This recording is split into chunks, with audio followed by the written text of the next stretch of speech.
Assalamualaikum warahmatullahi wabarakatuh. Salam sejahtera bagi kita semua. Shalom, Om Swastiastu, Namo Buddhaya, salam kebajikan.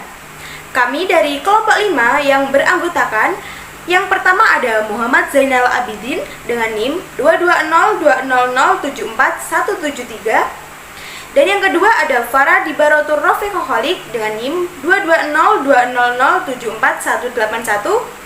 Dan yang terakhir ada saya sendiri, Dia Aisyah Putri dengan NIM 22020074200. Pada kesempatan kali ini, kami akan mempresentasikan hasil diskusi kami yaitu mengenai psikologi sosial. Nah, sebelum kita masuk ke materinya, pertama-tama kami akan melantunkan yel-yel terlebih dahulu. Ini dia yel-yelnya. Kelompok 5 itulah kita, yang keren dan selalu ceria. Saksikanlah presentasi kita. Jangan malu untuk bertanya.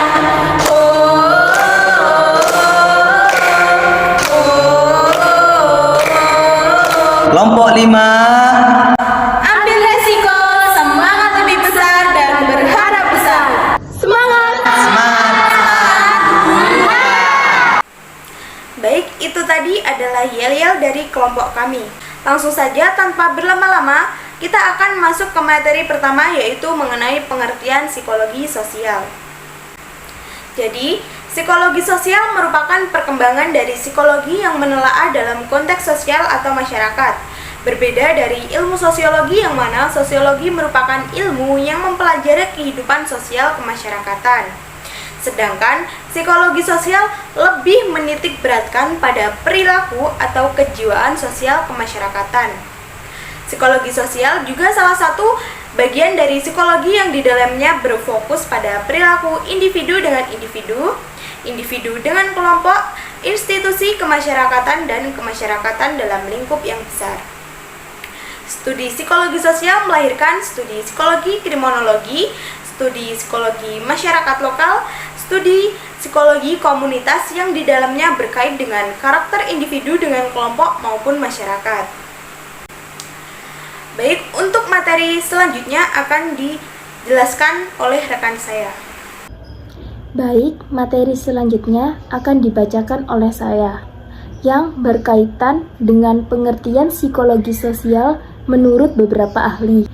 Yang pertama, menurut Allport tahun 1954. Ia mengatakan bahwa psikologi sosial adalah suatu disiplin ilmu yang mencoba memahami dan menjelaskan bagaimana pikiran, perasaan, dan perilaku individu dipengaruhi oleh keberadaan orang lain. Lalu selanjutnya, menurut Myers tahun 2002.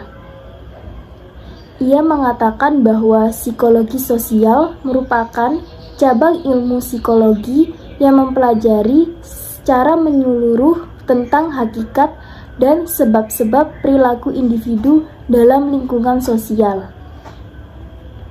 Materi yang kedua, yakni tokoh dan teori psikologi sosial. Yang pertama yaitu Erikson tahun 2010. Erikson memunculkan teori yang berkaitan dengan identitas.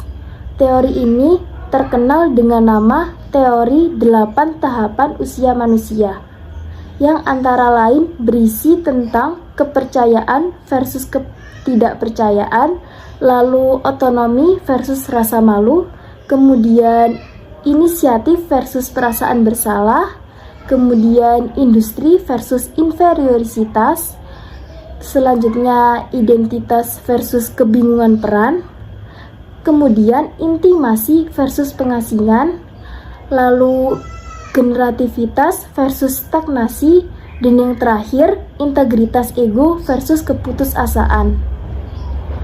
Teori ini memang masuk dalam psikoanalisis, tetapi dalam prakteknya lebih mengarah pada konteks psikologi sosial, sebab melibatkan individu dan orang lain.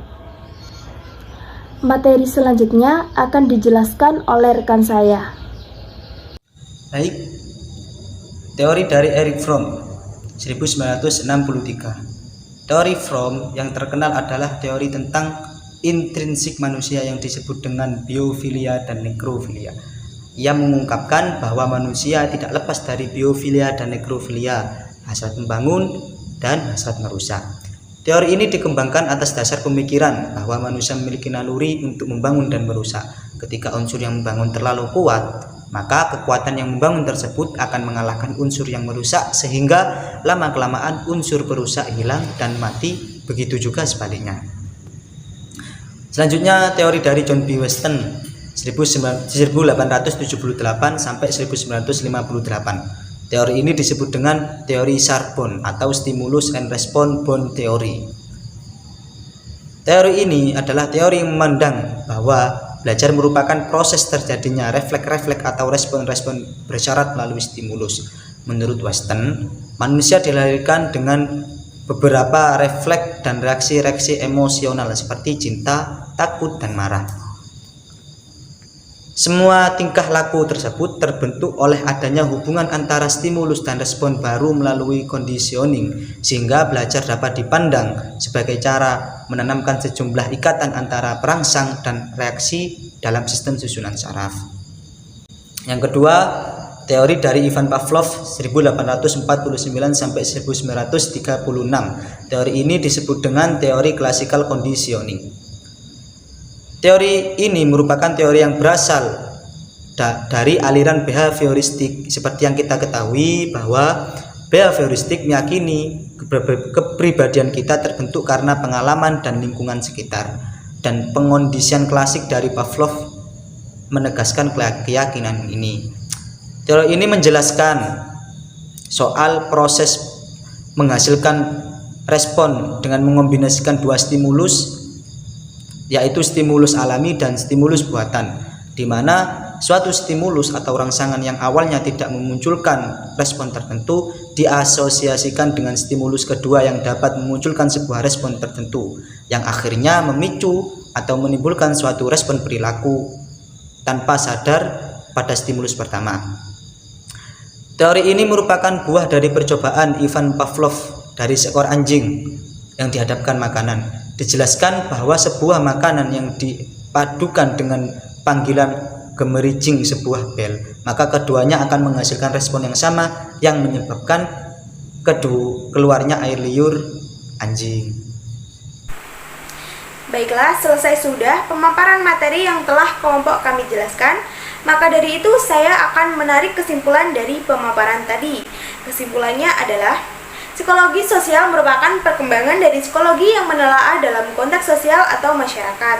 Selain itu, psikologi sosial menurut beberapa ahli ialah suatu cabang ilmu yang mempelajari tentang perilaku individu yang dipengaruhi oleh lingkungan sosial.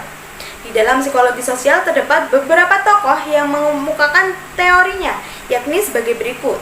Erikson dengan teori 8 tahapan, Erich Fromm dengan teori intrinsik manusia, John B. Watson dengan teori Sharp-Bond atau Stimulus and Response Bond Theory, dan Ivan Pavlov dengan teori Classical Conditioning.